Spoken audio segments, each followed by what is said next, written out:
E ofereço a palavra ao senador Humberto Costa.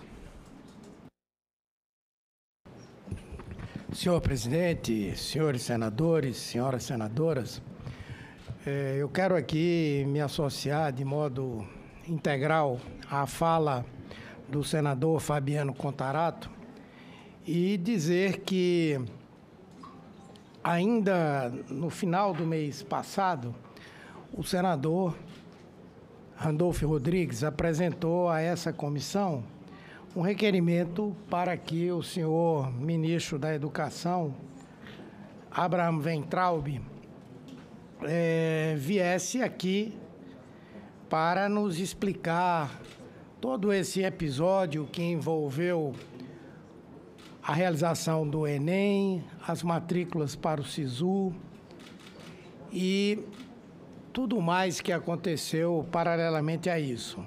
Eu vi que na pauta de hoje o requerimento não estava para ser votado.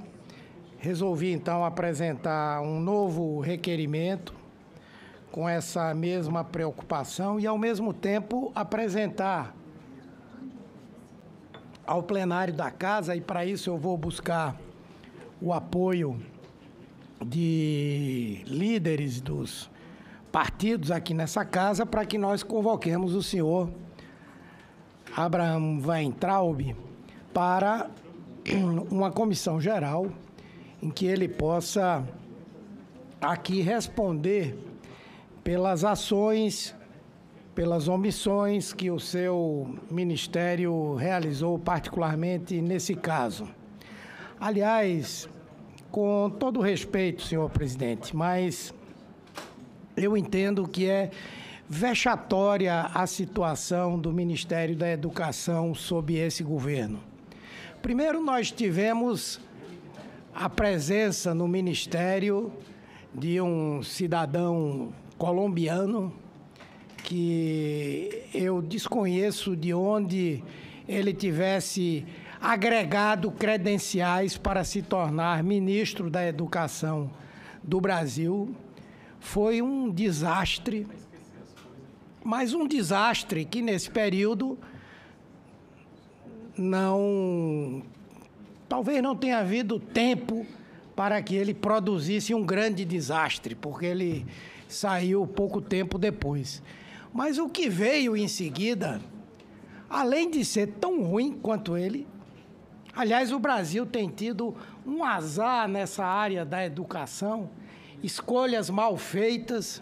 O presidente Temer, que ganhou de presente do golpe que foi dado no Brasil, o governo federal escolheu um terrível ministro da Educação, da minha terra, o meu conterrâneo lá, mas foi terrível, desmontou coisas importantes, nada fez de novo, nada agregou, desmontou ações consideráveis que foram construídas ao longo dos governos do PT. E eu disse várias vezes aqui no plenário, o pior ministro da educação da história do Brasil. Mas o presidente Bolsonaro, acho que se viu desafiado pelo presidente Temer e decidiu, eu vou escolher um pior. Aí escolheu o senhor Vélez. Esse foi terrível, mas nós achávamos que não poderia haver um pior. E veio um pior. E o pior é que esse pior que veio se acha. Isso é que ele teve aqui no Senado, teve na Câmara, confundiu nome de filósofo com nome de comida árabe e tal, né? Mas se acha, é arrogante, é prepotente. E agora conseguiu fazer, me perdoem o termo chulo, uma lambança, mexendo com o futuro de milhões de jovens nesse país.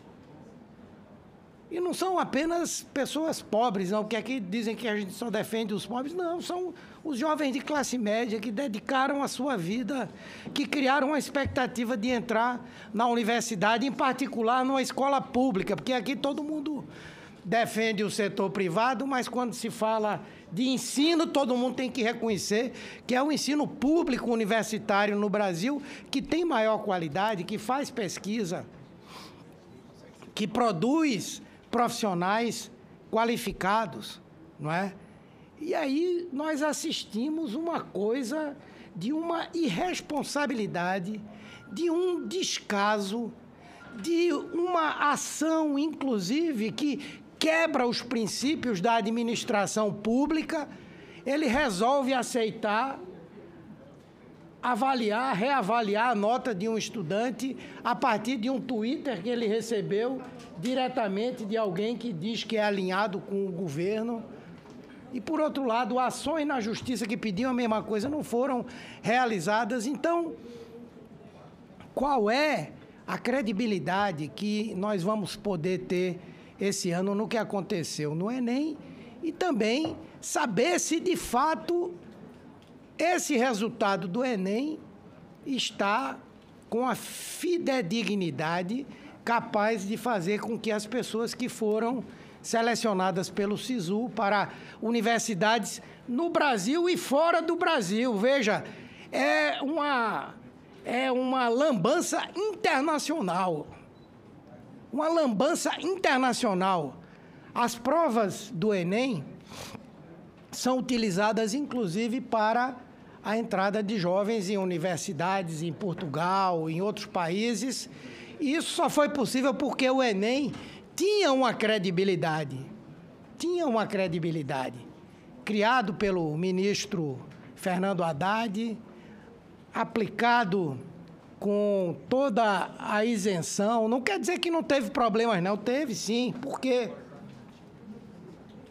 um processo como esse, que envolve milhões de pessoas, provas em milhares de municípios do Brasil, lógico, acontece uma coisa ou outra, mas isso que aconteceu aí é uma demonstração de incompetência, de irresponsabilidade, de falta de compromisso público, de prepotência. Então, eu acho que o Senado Federal não pode, senhor presidente, e para isso eu apelo a Vossa Excelência, deixar de ouvir esse cidadão. Ele tem que ser convocado ou para essa comissão ou lá para o plenário para que ele diga o que aconteceu, porque nós não sabemos sequer se isso vai ter um fim, porque quem está se achando prejudicado vai até as últimas consequências para garantir a sua vaga.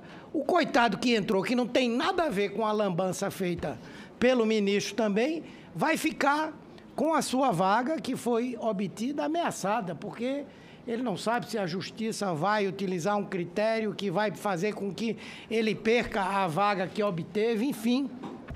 Então, senhor presidente, a não ser que o presidente da República demonstre sensibilidade e mande esse cidadão de volta para o lugar de onde ele veio, mande ele para assistir às aulas desse charlatão chamado, como é o nome dele? O feiticeiro e astrólogo lá da Virgínia, nos Estados Unidos, o Olavo de Carvalho, que ele vá tomar aula lá com o Olavo de Carvalho, mas que ele passe o mais distante possível de uma escola pública ou privada, de uma universidade, de qualquer órgão que ele, com a sua ignorância, porque é uma ignorância arrogante, porque se acha.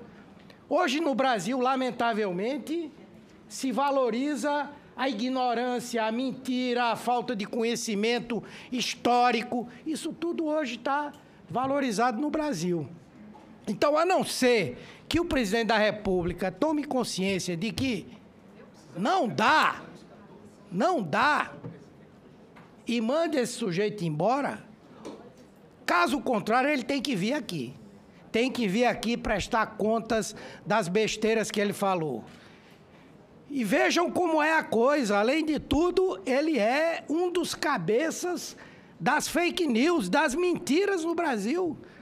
O presidente da Câmara disse que era um desastre a gestão dele, que aquilo desmoralizava o Brasil. No outro dia, as redes sociais transformaram Rodrigo Maia num alvo, uma coisa absurda, desrespeitosa, uma coisa inaceitável numa democracia, o presidente da Câmara.